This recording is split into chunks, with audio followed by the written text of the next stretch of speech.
welcome to Art's Furry Friends' first ever podcast. I'm Adriana Ojeda. And I'm Evan Tremaine. And unfortunately, Daniel is sick, so we will be queuing him in later on.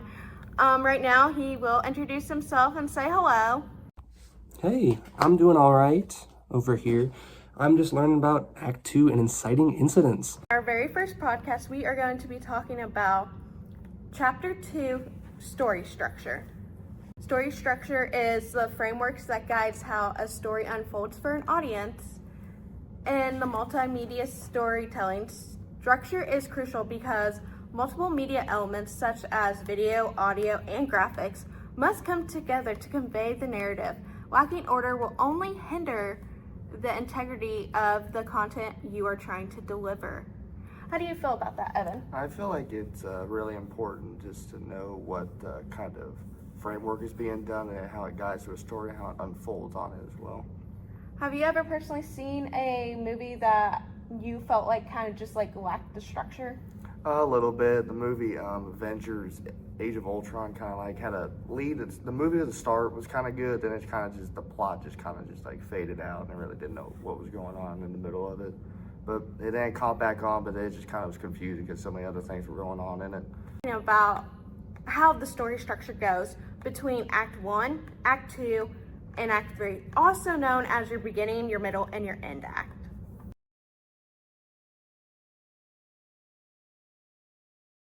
Act 1, also known as the beginning, or in this case called the setup, is where the genre and the mood of the film is being established. The viewer finds out where and when the story is set and meets the characters. The more focused the setup is, the more quickly the viewer will enter the world of the film and become emotionally involved with the characters. The setup should kickstart a sequence of events that gets the story moving forward. All good stories, fiction or nonfiction, include a conflict in some way, shape, or form.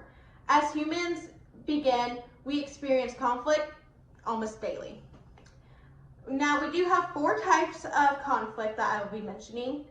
We have human versus self, which this is your internal conflict. The character is trying to get past something inside, a character trait, a phobia, a bias, a weakness that is blocking the realization of a personal desire.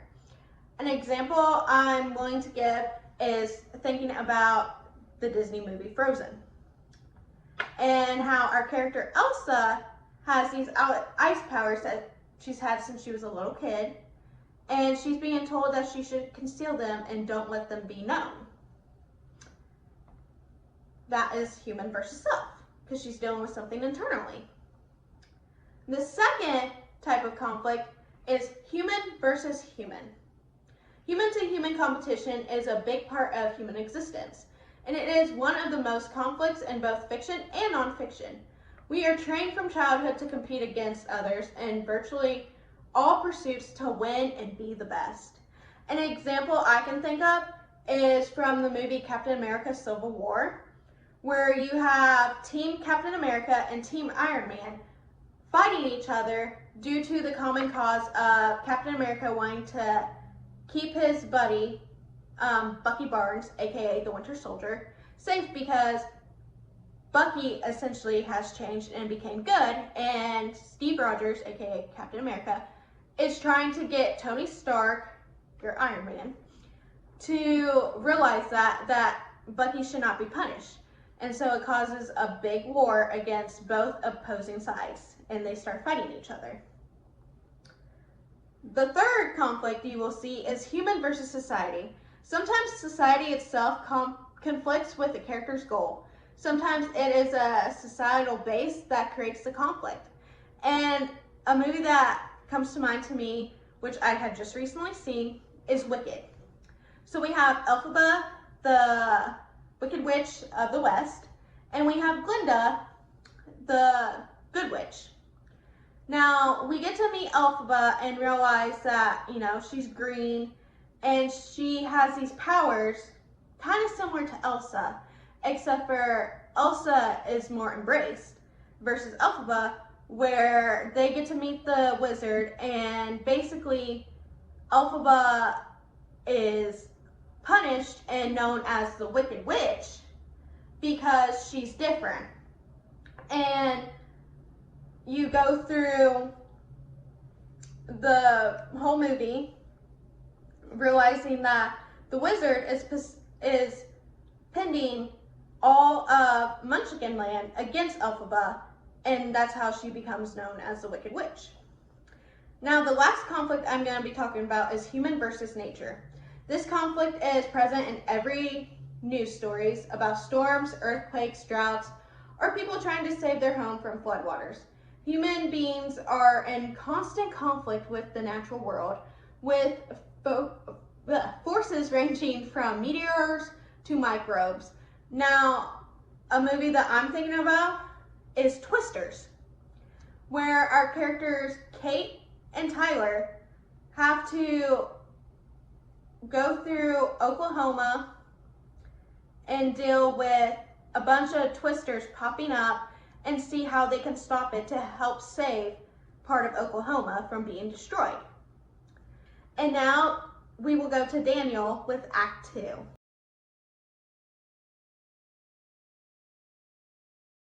And inciting incidents.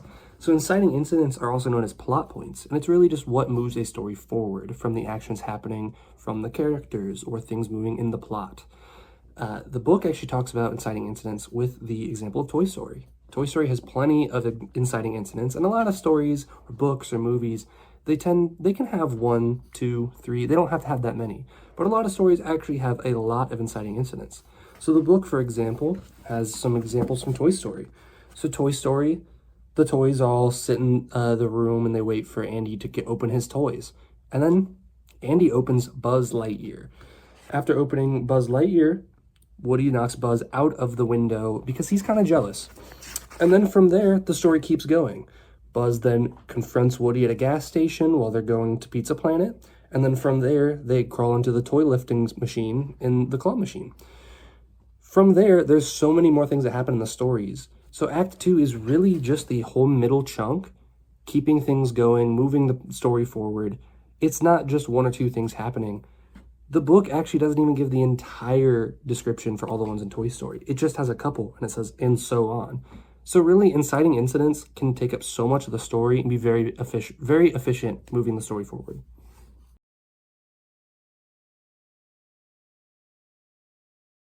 The climax of what a climax is, what it is in the movie, an example for basically a climax. It's basically the most intense or exciting part of the movie or book or anything, the most exciting part of it, like a culmination point, the apex of it. So like, for example, the Transformers movie, they had a big battle in LA for a cube looking thing that had all the powers of the world, and they wanted to keep it from the Decepticons, the bad people, and the Autobots wanted to get it from them so they wouldn't take over the world. So Optimus Prime might take down Megatron. So basically, it's the most important part of the movie. So then you get to the resolution of when the human character, Sam with Wiki, destroyed Megatron with the cube and then destroyed the Allspark, the cube-looking thing, and then Optimus took over the world, or saved the world from the Decepticons. So basically the screenplay where the plot conflicts and tensions are resolved, they had peace of the world, and it all ended and the story concludes. So the resolution is just basically the climax, the culmination of the climax, and it basically just resolves everything. I mean, do you ever have a favorite climax of a movie or an important part of a movie? Your favorite? I will definitely say, like, going back to Wicked, because it's the most recent movie I've seen, so it's stuck in my mind. It's like when Elphaba and Glinda are being chased by the flying monkeys because that's what the Oz has ordered.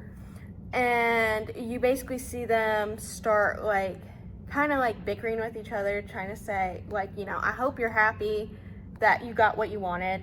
And then it's right when they both realize, we both didn't plan for this, it just happened. And then that's when the flying monkeys just burst in, and then the guards burst in, and they're taking Glinda, and then Elphaba is flying off her broom, and then basically we get to the song Defying Gravity, and you basically see Elphaba transform and become like who she's meant to be and take in the role of, if they want me to be the Wicked Witch, I guess I will be your Wicked Witch. Sounds like a good movie. I guess I should go watch it. Yeah. Thank you for watching Artie's Furry's Friends first episode. I hope you learned a lot today about what we talked about, and I hope you guys can join us next time for our next episode. Thank you again.